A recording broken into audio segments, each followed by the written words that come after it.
All right, so the next part is pumps and drips. So for you guys in the fire department, you're just going to do drips since you don't carry pumps. So what we're going to do is we have 3 different drips. So you can either do amiodarone, epi, or magnesium. One thing I kind of learned, if you need to remember what your dose is. So amiodarone, take the I and the O and make it a 10. Magnesium, take the S and the I and make it a 51 and just invert those. So your amiodarone goes over 10 minutes. Your magnesium goes over 15 minutes.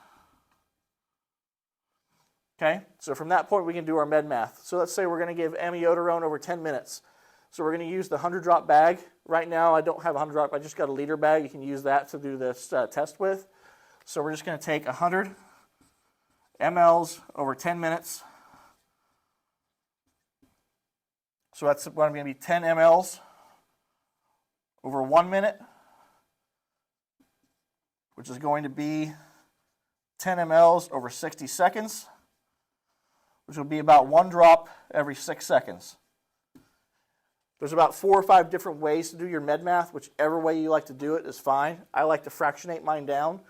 So if you guys have a different route or method that you do is more appropriate for you, go ahead and do it that way. So now we need to set up our drip. So we already got the bag hung. You're going to want to use a 10-drop set for this. Go ahead and clamp off our line. Pop our blue tab. Take the cap off of our drip chamber. Shove it in. Fill our drip chamber halfway. Bleed our line out. Mix your bag first. So whenever you draw up your magnesium or your amiodarone, you're going to drop that 150 of amiodarone and you're going to mix it into the 100 ml bag. So make sure when you draw up the 150, you do a MAC check. So you're going to go ahead and do MAC check. I've got amiodarone for VTAC, pulsatile VTAC. I'm going to give, what's your dose? I'm going to give 150 milligrams over 10 minutes. What's your volume? It's going to be 3 mLs. I'm going to put it into a 100 ml bag. Any contraindications? None at this time for this patient. And then go ahead and inject it into the bag through this port. Mix your bag up, and then you would go ahead and spike it. And at that point in time, you can consider doing a secondary MAC check now that you have the actual 100 mLs for 150 milligrams. And then MAC check your math over here too.